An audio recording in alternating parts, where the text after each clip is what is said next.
before it's too late.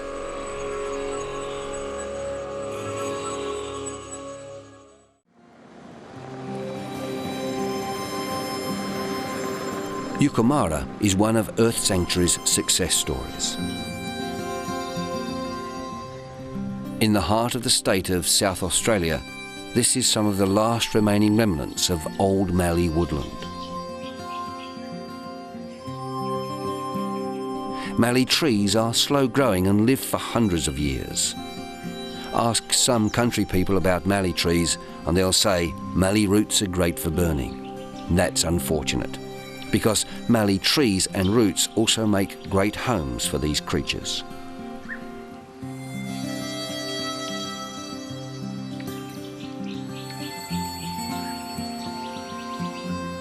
At Yucumara, John Walmsley and his people have been able to reintroduce an entire suite of animals which were previously extinct in the area. Animals like the shy numbat. The numbat, one of the most endearing of the mini marsupials, used to be in abundance about 100 years ago. But by the 1970s, there was less than 1,000 remaining. Again, the eradication of foxes and cats has helped numbers increase. It searches for food by sniffing. It lives mainly on termites, which it sniffs out, then turns over the soil or leaf mould to find them.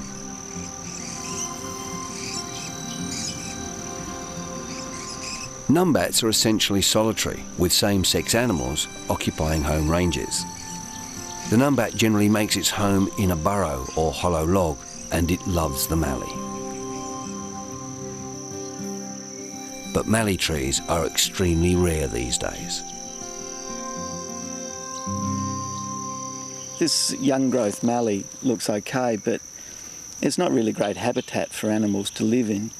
After it's been chained, which was about 30 years ago, it's only left 2 or 3 species of plants, and that's pretty unhealthy. If you have a look at some of the old growth mallee around, it's got those beautiful hollows in, and in those hollows things like the numbats can live and shelter, a lot of birds, insects of course, lizards which eat the insects. It's a whole living habitat there.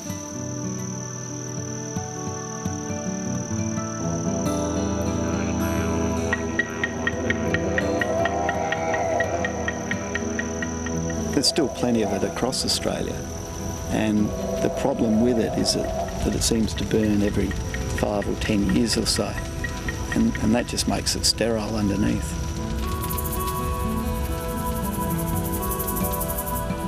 About 1/5 of Australia was once covered by mallee woodland. Today, most of that has gone, and it will be at least another few hundred years or so before these young trees will be suitable habitat.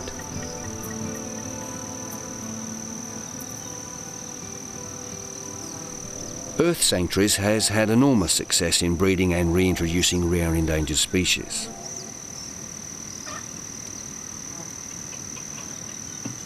Animals like the bridled nail-tail wallaby. This attractive striped wallaby is rarer even than the great giant panda of China. The bridled nail-tail wallaby was once the most common small kangaroo west of Sydney. It extended right down below the Murray River and right up into subtropical Queensland. Now, they thought it was extinct until about 1974, and then they found a small colony in Queensland. When we got ours about 2 years ago, the numbers were around about 700 animals. Now, I understand they're up to nearly 1,000 now.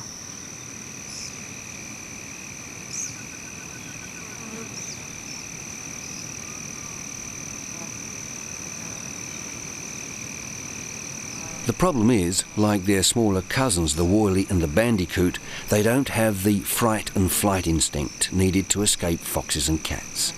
When these animals feel threatened, they freeze or hide under a bush, and the wallaby ends up dead.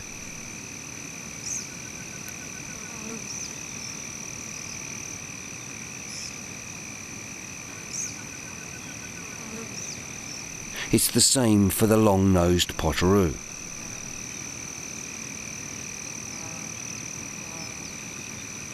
Potteroos are thought to be the most ancient of all marsupials. There is fossil evidence that this species has changed little in tens of thousands of years.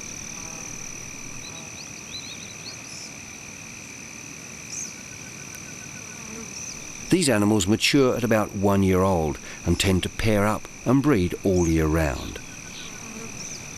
They appear to pair up for a period of time, though it's not known if it's for life. But once they find a mate, it's not a case of going from one female to another. The male seems to hang about and show affection. Despite their size, the males can be quite aggressive, seeing off any would-be challenger who threatens his territory. And he can be very persistent.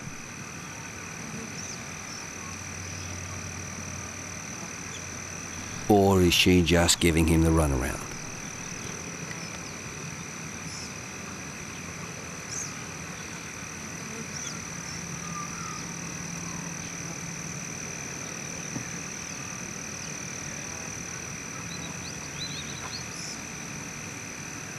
But of course they eventually mate and produce offspring. The pouch life for the young is about 4 months, then they leave their mothers for good. Like the other mini marsupials, potteroos forage around for food from dusk till dawn, searching for fungi, insects, roots and tubers.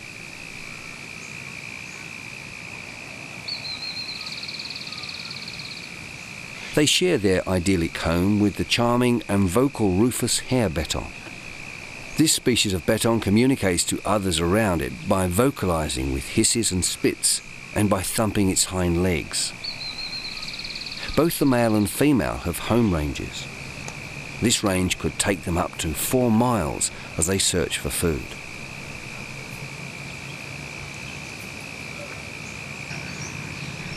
The male generally shares himself with a couple of females. His vocalization and hind leg thumping is seen more often when he defends his territory against an invasion from another male.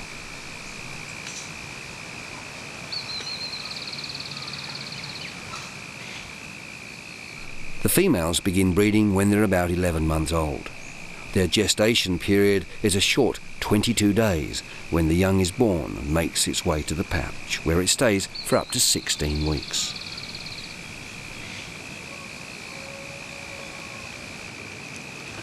It's hard to believe that the whole of Australia was once covered by a rich variety of animals such as these, but sadly, those days are gone. It's said 95% of arid zone animals have disappeared, and never, never will Australia's outback be the same. Never will it have the richness it once had. Only in sanctuaries like earth sanctuaries will this type of diversity be seen, because Australia will never make a full recovery. That is why people like John Walmsley and Greg Marshall and the others continue to dedicate their lives to saving what is left of Australia's unique fauna.